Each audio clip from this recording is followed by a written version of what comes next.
Pertama tetap saya bersyukur bisa meraih 3 poin. Walaupun pertandingan tadi kita berhadapan dengan tim yang bermain deep dan anak-anak hampir 45 menit tidak bisa membongkar itu, dan terakhir ya alhamdulillah bisa terjadi 2 gol. Ya, perlu yang kita syukuri.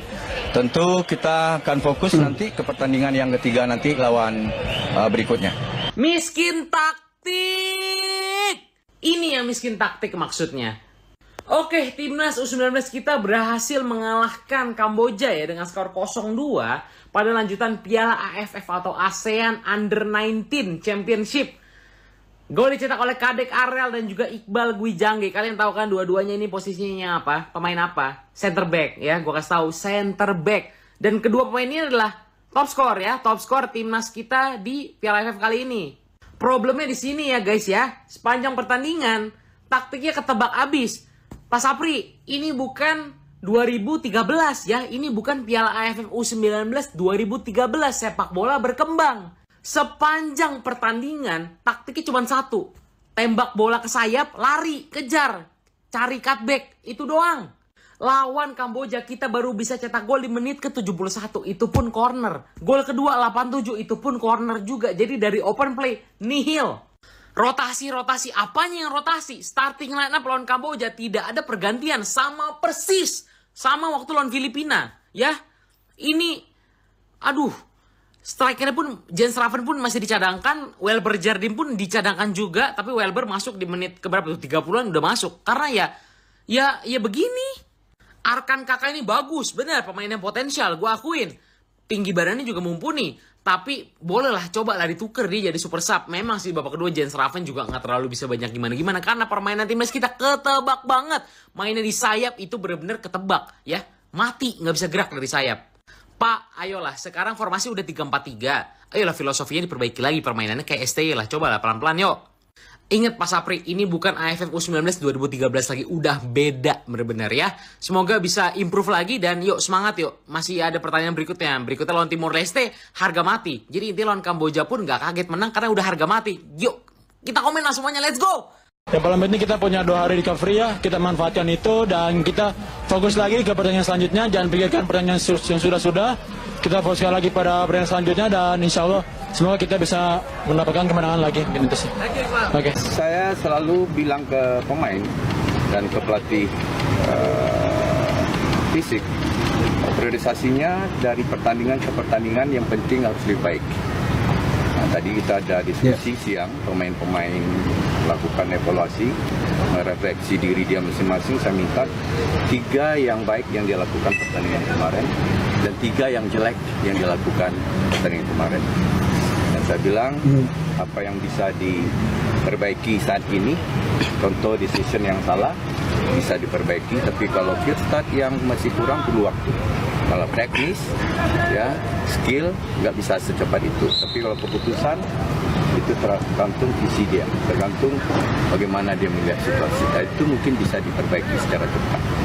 Bisa selalu memberikan ruang untuk para pemain untuk merefleksi diri mereka masing-masing, untuk bisa mereka develop diri dia. Di samping tim evaluasi, baik itu match analysis, tim statistik, memberikan informasi itu kepada mereka dan kepada saya. Ini yang setuju Coach Indra Safri Bebal, sini merapat. Lu bayangin aja ya, ini starting pertandingan pertama sama pertandingan kedua sama persis. Dan lu tahu kayak biasa Jens Raven sama Welber Jardim nggak dimainin bro. Arkan Kakak main. Ya gue akuin sih Arkan Kakak oke lah dapat beberapa peluang, tapi ya kayak biasa nggak efektif. Dan akhirnya babak kedua sadar lah si Coach Indra. Dan yang kayak gue bilang sebelumnya, si Filipina itu pertahanannya nggak sekuat itu yang pertandingan pertama. Nah tadi malam si Kamboja ini solid banget di belakang, ya bisa dibilang hampir parkir bus lah gitu. Tapi ya pertahanan mereka solid. Sampai akhirnya si Kadek sama si Iqbal dapat momentum dari set piece corner, dapat gol. Ya secara permainan, secara strategi sih gitu-gitu aja. Cenderung ngebosenin dan ya udah ketebak. Cuma main dari wing, crossing, ngarep di tengah dapat momentum sundulan atau shoot. Coach ini tuh 2024 ya, udah bukan 2013, kagak kayak zaman dulu. Taktik sepak bola tuh berkembang. Lu punya pemain sekelas Jens Raven, Welber Jardim yang main di luar Liga Indo, kagak lu kasih kesempatan dari awal. Kenapa? Udahlah, nanti pertandingan yang lawan Timor Leste, kalau Jens Raven kagak dimainin, Welber Jardim gak dimainin, tanyain dah ke Coach Indra. Kalau menurut lu gimana? Jens Raven sama Welber Jardim layak main gak di laga berikutnya? Nah, artinya dengan permainan yang monoton seperti ini, ya terlihatlah kesulitan bagi para pemain kita untuk create chances. Kalau gak bisa create big chances, ya gimana caranya bisa mencetak gol? Maka itu kan, pada saat pertandingan baru berjalan, mungkin 25 atau 30 menit kan sudah ada pergantian pemain. Saya lupa ya persisnya menit keberapa, tapi di babak pertama, Figo yang ditarik keluar kan, dan Welber Jardim dimainkan. Kenapa? Karena kita tidak punya pemain yang bisa menjadi penghubung ke lini depan dari lini tengah. Jadi dalam formasi 3-4-3 itu bukan berarti bahwa segala sesuatu serangan itu bertumpu ke dua sektor sayap. Tapi juga harus ada pemain dari tengah yang menjadi penghubung. Dan harus ada satu pemain di tengah yang menjadi filter. Indra Safri minim taktik guys di pertandingan kali ini. Di pertandingan antara Indonesia U19 melawan Kamboja.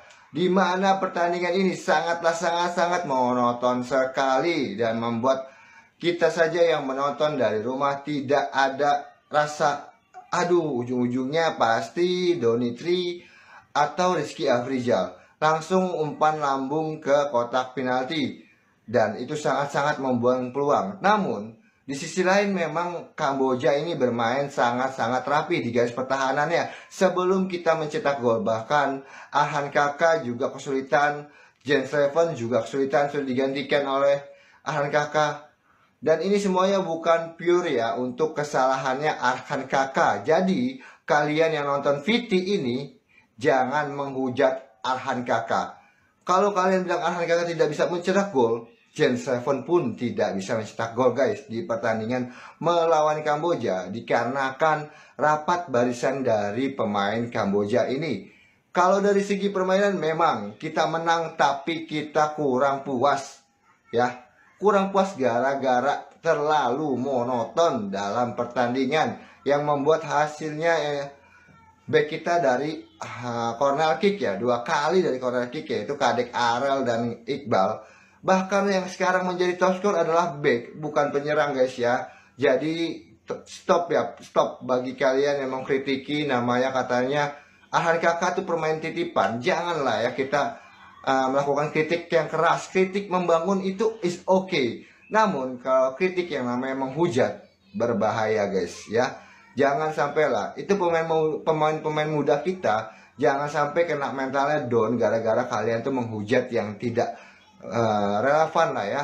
Menghujat, mengkritik, membangun itu oke. Tapi kalau udah menghujat yang namanya pemain titipan, kalau seandainya itu berbohong, itu tidak benar, itu adalah berita hoax, kalian itu bisa dituntut guys ya.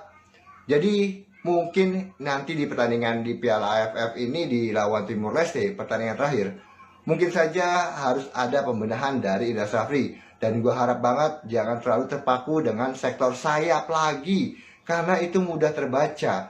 Ini baru lawan Kamboja, belum nanti kalau kita berhadapan dengan Australia yang notabene pesaing terkuat kita di Piala AFF, yang otomatis memberikan dampak yang kurang maksimal. Dan pasti kita mungkin akan kalah kalau dengan strategi seperti ini guys.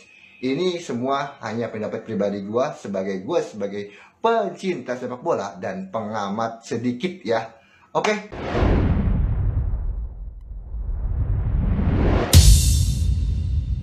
Wah, barusan kita saksikan guys, waduh, komentar dari netizen Indonesia nih, wah, pedas-pedas dan bikin panas deh.